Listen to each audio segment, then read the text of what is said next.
We'll use the matrix that was created in assignment 38.5 to do a row count, or a little identification of all of the row forms.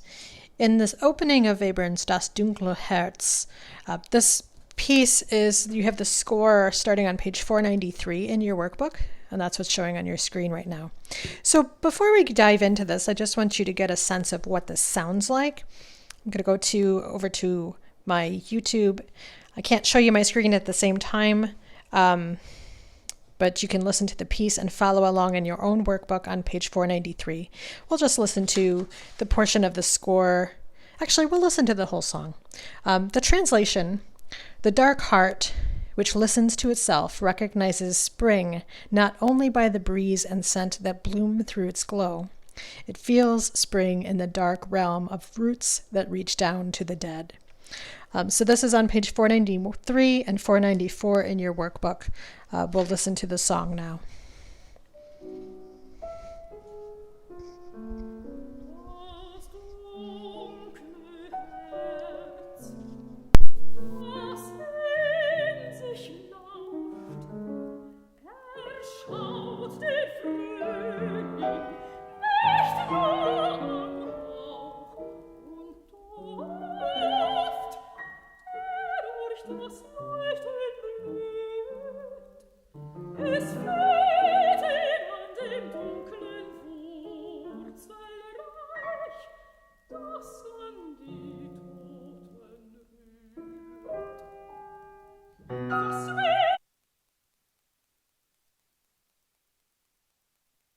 Okay, so we have an idea of what this song sounds like. But we are going to do a row count, or an analysis. Really, it's an identification of the rows that are used in this piece. Let's start with the voice part.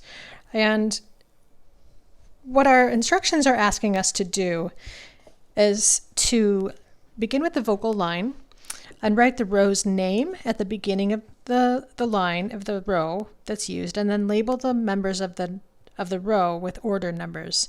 So, for example, if it's the first note of a row, I'd label it with a number 1, and so on.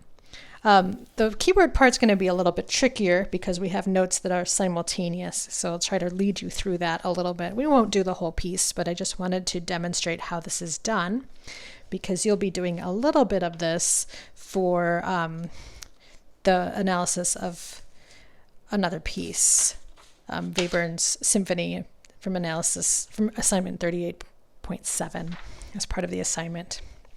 So taking the first voice part here, we begin on F, G, E, E flat, and the integers 5, 7, 4, and 3. So flipping back to my matrix, I want to find a row form that begins 5, 7, 4, and 3. And so I need to find anywhere that begins with 5. I'm trying to find every row form that begins with 5. And then I check those. And I can see that P5, 5, 7, 4, and 3 are my first 4 notes. I can go on and check every note in the row after that. So this opening row is P5. And if I'm looking at my matrix, I know that the F is note 1, and I'm simply just labeling the notes, the pitches as they come. The B natural is number 5 in the position of the row. D is the 6th note, B flat is 7, and so on. These are positions within the row, not integers pertaining to pitch. Something to keep in mind. The G sharp is the last note of the row, or the 12th note of the row. And then I'm going to be starting a new row after that. So I just put a little dash to show me that.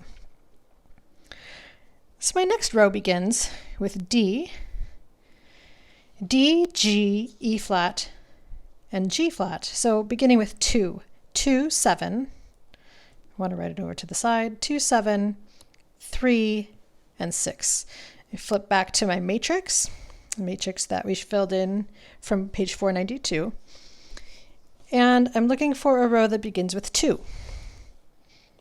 See if I can highlight this in bright. Let's do bright pink. So finding all my row forms that begin with 2. 2's there. 2, 2, and 2. And begin 2, 7, 3, 6. So I am looking for a row form that begins 2, 7, 3, 6. So I'm checking everything that begins with 2's. 2, 2, 2, 7. Oh, I find that 2, 7, 3, 6 are the first 4 pitches in my row form RE. Remember that this is labeled RE because it's the retrograde or reverse of PE. So my next row is RE, and again I'm counting the positions of the pitches within the row. The C is the 5th note in the row, E natural,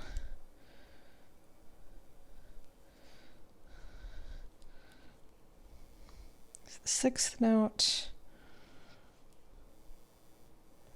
7, 8.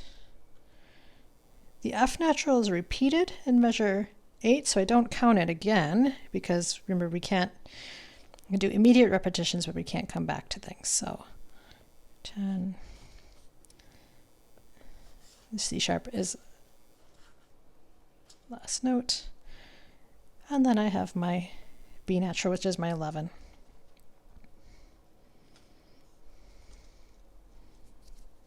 And then I begin another row form. So let's take a look at the piano part now. They've given us the start of this with the last 5 pitches of a row.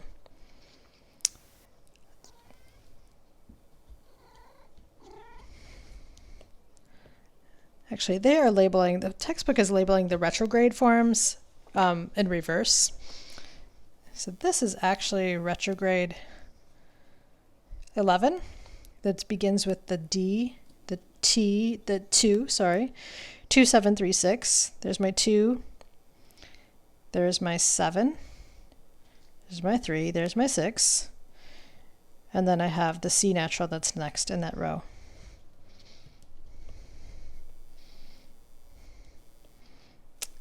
So this is actually the first 5 pitches of RE. And then we have the 6th note, the 7th note, the 8th, the 9th, and 10, 11, 12. I'm going to change these labels so that they match what we're doing. So RE ends in the middle of measure 2. Now the next articulation I have is this A flat. Integer number 8, and then I have a bunch of notes that sound simultaneously.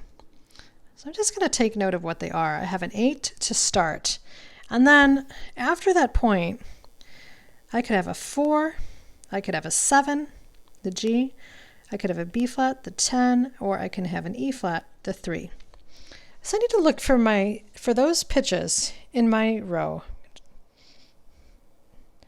Identifying all the rows that start with 8 would be my first step. So there's an 8, there's an 8, there's an 8, and there's an 8. So I need to refresh my memory. I have 8, 4, 7, T, 3. I'm just going to rewrite these on this page. 8, 4, 7, T, 3 as possible pitches. Well, and looking at my I8 row form, which is right here, I don't begin with any of those. I begin with the 8, but then I see a 6, which is not part of my first 5 notes. I see a 9, so that's not going to work. Same things with R6 here. R6 begins with 8, but then I have 2, T, 1, 7, and those integers, those pitches are not part of this row either. Looking at RI11 next, I see 8, 3, 7, 4, T. Those happen to match the first 5 notes that I saw before. So this row form is RI11. And I go to my score. And I know that this row form now is RI11. And I'm just going to count pitches. 1, 2, 3, 4, 5. F sharp is the 6th. Well, let me do that again. Oops. RE11. My A flat is the first note in the row. Then I have the E flat is the second note. The G is the third. The E is the fourth, and the B flat is the fifth, making the F sharp the sixth note. The D the seventh. The F natural the eighth. Ninth, and then I have the 10th, 11th, and 12th. And my row form ends. So hopefully that gives you a sense of how to do a row count. So basically you're looking for the first 4 or 5 pitches of a row and then checking those against the matrix. Remember, the order is always the same. So you're not looking for things out of order, but it does get tricky if you're dealing with a keyboard part because chords can sound simultaneously. Another thing to keep in mind that sometimes there are situations where there's a row elision where the first note of a row, the next row is actually the last note of the previous row. So if you're not finding something with the pitches that you're given, back up one pitch and see if there's an overlap that's happening there. As always, I am available on my office hours or schedule a time with me to meet and go through some of this analysis. Thanks.